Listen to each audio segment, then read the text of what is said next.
It's time to take command with former NFL tight end Logan Paulsen and former Commanders beat reporter Craig Hoffman.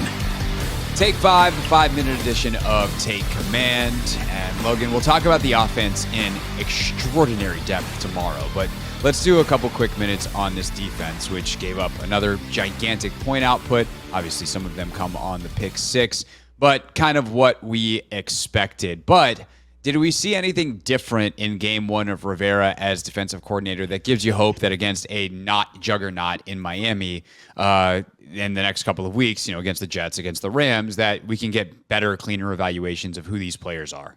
Yeah, I mean, I'm relatively confident that that'll happen. I think there were some things at the linebacker level specifically that I was like, wow, Cody Barton, Jamin Davis are playing good football, playing confident, fitting runs well. They got under some stuff in terms of the pass game that was very, very impressive.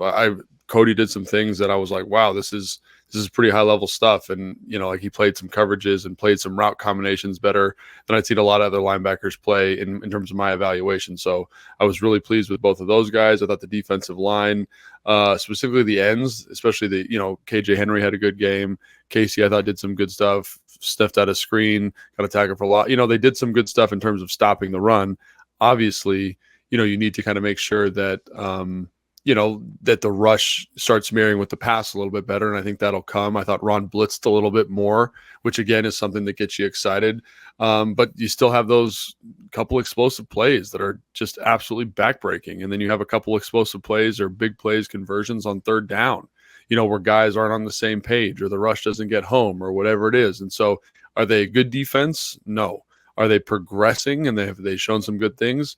Yes. It's just about how consistently they can do that. And I'm relatively confident that over the next couple of weeks, given the bye, they can find something that lets you say, oh, we can get a good evaluation on some of these young players and some of these guys that could be a part of the team moving forward next year. Yeah, when you're progressing from a historically bad pace, progression's still not going to look very good. Like if you take two big steps from the worst, you're still not very good. So this is by no means saying like, okay, they crushed it actually, and wow, it's just Miami's so good, or they got so unlucky. Like, no, there's still a lot to be desired. But that's impossible first test with this Miami offense.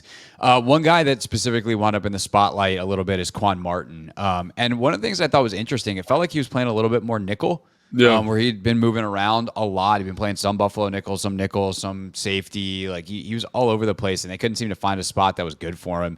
And obviously, he's on the wrong end of the Tyreek box fade. But I also know that coverage was a little more complex than perhaps it first looked, and there should have been some safety help, and he didn't play it well. Neither did the safety. Overall, though, what did you see from Quan as he continues to try to find something he's good at the NFL level, and then hopefully can do that thing consistently? Yeah, so I think Quan's an interesting guy because, he's young. Like you said, he's been moving all over the defense. And one of the things about him that I really enjoyed is that he's playing fast. Like he's playing to the run fast. There was a couple of reverses and jet sweeps where he's, penetrating well and forcing the guy to bubble, and he's pursuing to the football aggressively. I loved his energy on the field. Like when you watch him, it's like it's shades of like Percy Butler at the end of last year and at points this year. Like Percy is another guy I got to shout out. I thought he had a really nice game. There was a coverage, the touchdown to Kendall that was caught over Kendall. Apparently that wasn't his responsibility. Apparently there was supposed to be some type of rock and roll between the corners, and the backside corner was supposed to get over the top. So I know it looks like it's his, but looks like it's Percy's. Yeah, it looks like it's Percy's, but apparently Percy's supposed to cut the crosser, which he's doing, and the backside safety is supposed to come over the top. So if you remove that from kind of the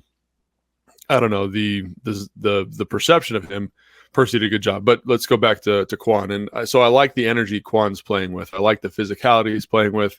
But again, there's some plays in there where, how can you expect him to be successful, right? He's in a one-on-one situation, which isn't true man. Apparently, like it's through the grapevine somewhere. People find out that it's some type of match zone, and Cam's supposed to be helping him over the top, and he ends up with a big play, Is he playing that technique 100% correctly? Probably not. But, young player against Tyreek Hill in a coverage that gets busted, that you're going to look bad, and he looks bad. I thought the other thing is like he's as a zone player, I thought there was some maturity things that he needed to develop with. They're running drift a ton. He's a little wide on the landmark.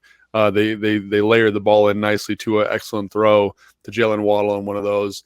There's another one where they're running a drop back version of drift or strike, whatever you want to call it, and Tua throws a no look pass, and it's a beautiful pass by Tua. He's looking to the flat. Quan gets a little bit wide, and he lays it in over Quan's left ear. And you're just like, I want to be like Quan, don't get wide, but also like you're matching the quarterback's eyes. And Tua makes a great throw. So there was a couple of plays like that, and I think there's a couple stuff on the RPO stuff where he's aggressive to stuff. He's attacking, but is he attacking the right thing? But again, I thought even though it wasn't the best performance from Quan statistically, I thought there was a lot of things that you say, hey, I like this tackle, I like this fit, I like this coverage, the energy to the coverage. I like the athlete I'm seeing, and obviously he's going to grow and improve and go through some lumps as he gets more playing time, like all young players do. Right. He's playing hard. He's playing fast. It's just he's got to play correct, and that is the hard part. And but it does start playing hard and playing fast, and that's a good thing that he's not slow and thinking. From a usage standpoint, like is he playing nickel now? Like what are they doing? And then also, how does that change in 2 weeks when Emmanuel comes back and they now have the three corners back? Yeah, he is playing nickel, or it looks like he's playing nickel, and he's kind of in that Buffalo nickel role. It's the same position. We call it something different. I guess situationally they use him differently, but yeah, he's kind of in the same group. And again, like a little bit of linebacker to his game, a little bit of coverage guy to his game. He draws some tough coverage matchups, obviously, and he's been doing a good job with those. So I've actually been relatively impressed with him the past couple of weeks, and obviously he's still got to grow and he's still got to make plays, and some of the plays we just listed he's got to improve on, no doubt. But I think athletically and from a competitive standpoint, you say, man, like this could be trending in the right direction. You just kind of wish it would have happened earlier in terms of him getting on the field, because I think some of these growing pains could have been ironed out maybe earlier in the season if he'd had a more carved out role. Yeah, I really wish that they had found something that he could own versus trying to get him to own a bunch of different stuff. And it also is just a reminder, unfortunately, like they were understaffed, not very good at the defensive backs coach position. And when you have your first two picks in the draft at that position, that's some lost time that will have to be made up, and hopefully the next staff is good. And everyone seems to love Christian Garcia, so maybe between him and the guy they hired from Michigan State, they can start to make up some of that lost time. Sure. For Quan and for Emmanuel over the final 4 games. All right, that's just a brush by of the defense, but I think the more interesting side of the ball is the offense. So we'll go deep on that tomorrow.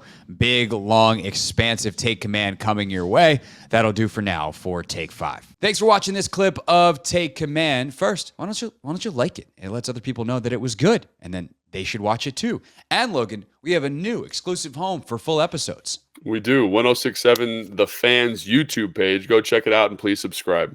Yeah, do what Logan said. Do it. Very, very smart.